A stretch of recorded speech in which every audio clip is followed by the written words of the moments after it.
yet again another episode of Woodlands at Night. This time we have with us Porcelain Hill from Pomona, California. Hey, guys, how you doing? Go ahead and introduce yourselves. My name...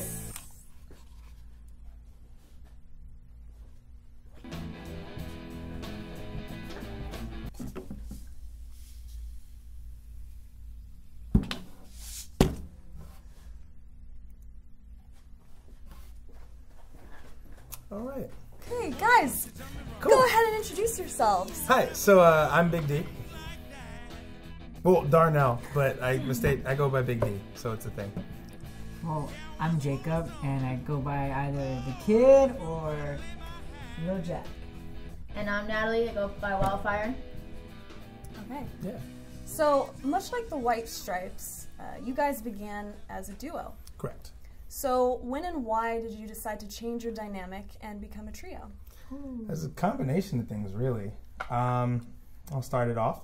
So, Wildfire and I, basically, we loved being a two-piece. We were like, no, we're going to be a two-piece. And then we went to an open jam, and this guy, not Lil Jack over here, but this other guy came in and was like slapping the bass, and we were like, dude, dig it. We need like a third person. It needs to happen. Okay, so I noticed you guys have these nicknames. Yes. Big D, Wildfire, the Kid.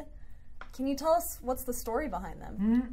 Sure. I mean, every band's got like a stage name, you know, like they just do. I mean, some people don't like if they're like an artist, like if they're the artist, you know, but it just helps give it like that flair, that edge, you know, because when we express ourselves, it's like our true self.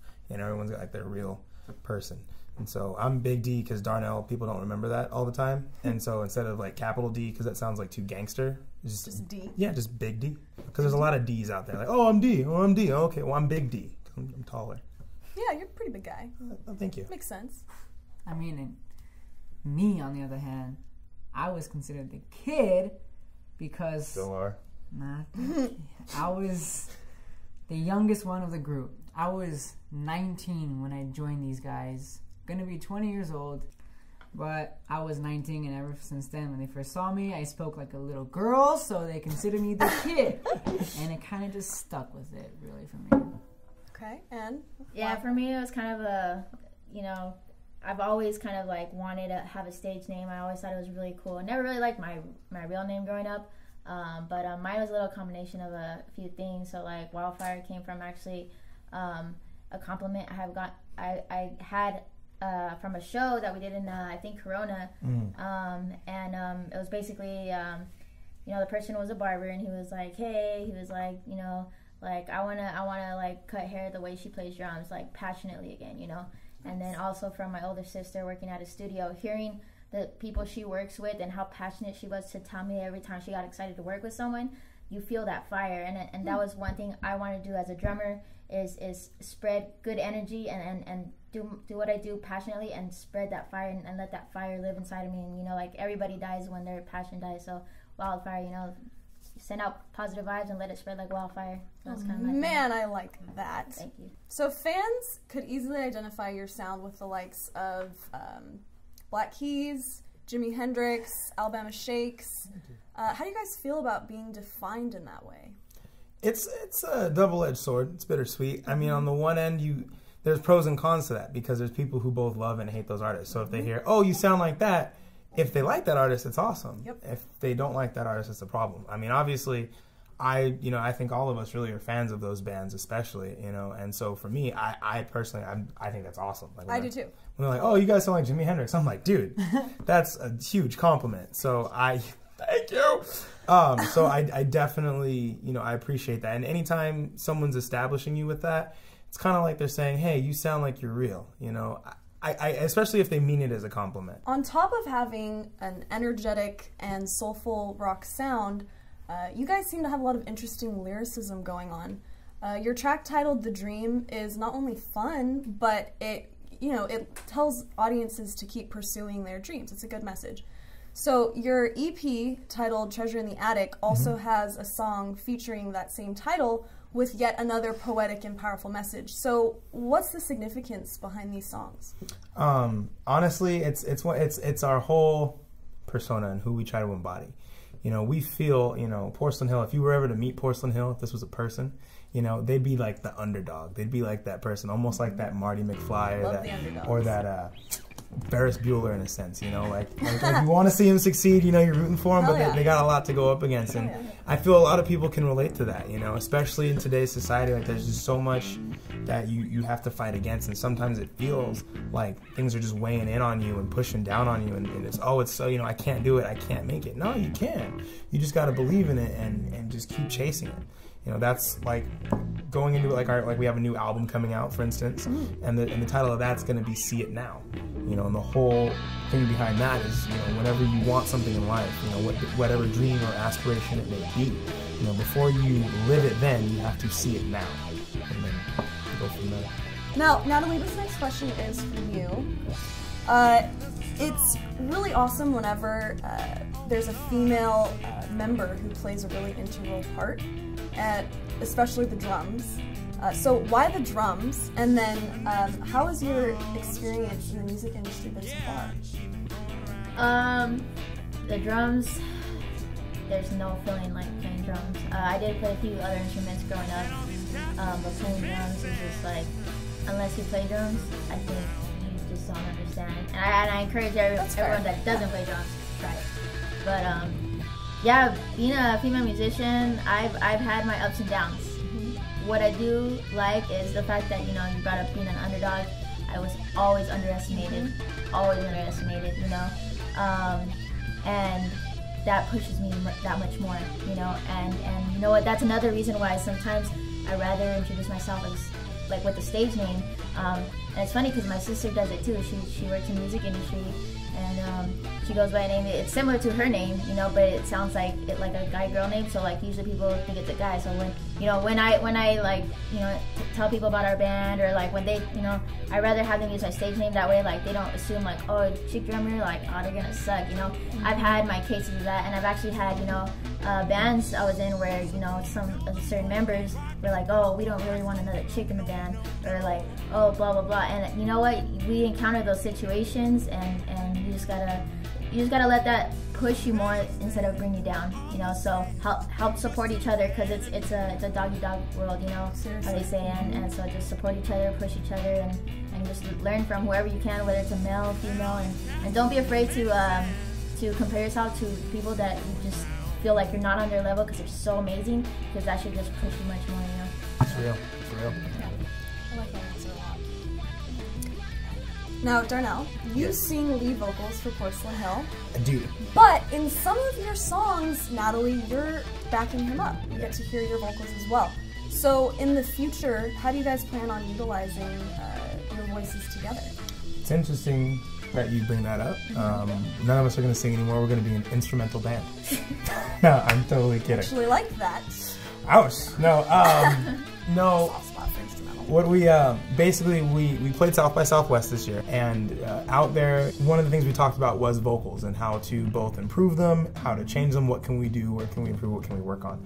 So Jacob here, actually, because him and his wonderful musical expertise, he's really good at picking out what we're trying to go for if I throw him an idea. So I was like, well, okay, so I want you guys to sing still, and they obviously still want to sing, I would definitely assume.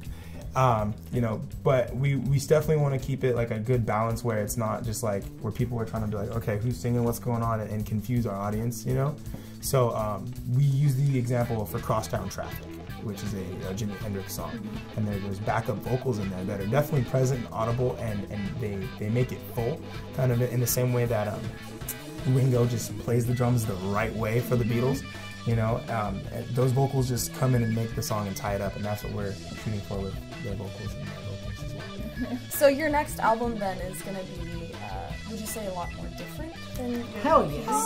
Hell yes. Honestly. Yeah, it's a lot better quality, and it's still us though. Like, I mean, I wouldn't say it's like that different, but it's a more mature version of us. Yeah, okay. That's like a better, like, okay, going back to like that whole underdog analogy, like when you have the beginning of the movie when they're like, oh, I'm carefree and like I'm the hero and it's cool, and then like things go bad, and then like right when they learn their lesson, like before they save the day, that's where we're at with this album.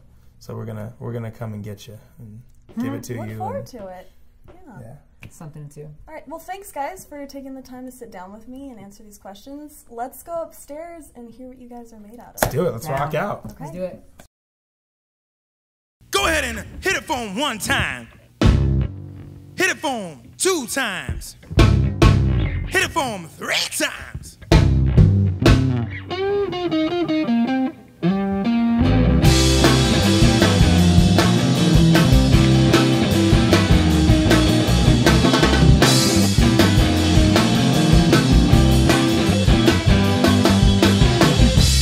Hey now, baby, do you like it like that?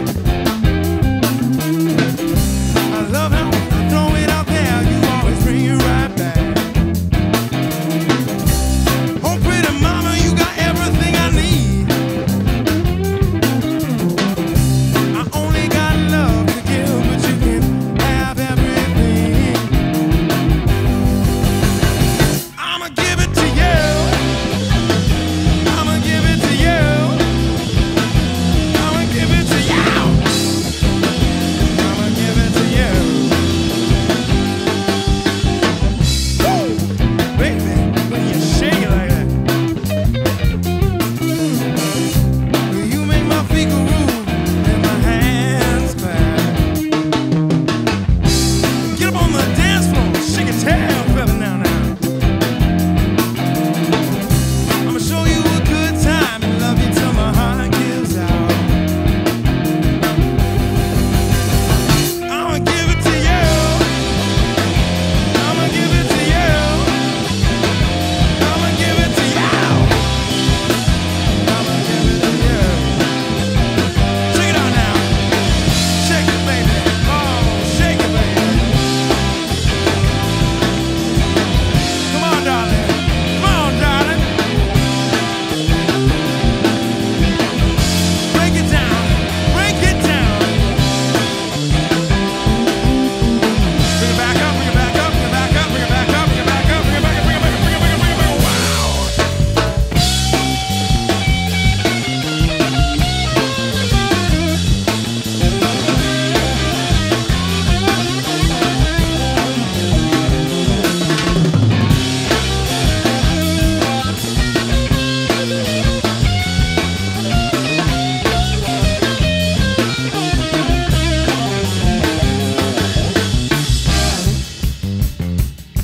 We gonna break this thing down for y'all. So get ready, Woodlands. It's just gonna get funky. I want to take the time right now to introduce my bandmates. On guitar and vocals, everybody give it up for Big T.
shit. What do you say? If it's If $5, it's on Pirate I'll Bay, buy I would download it.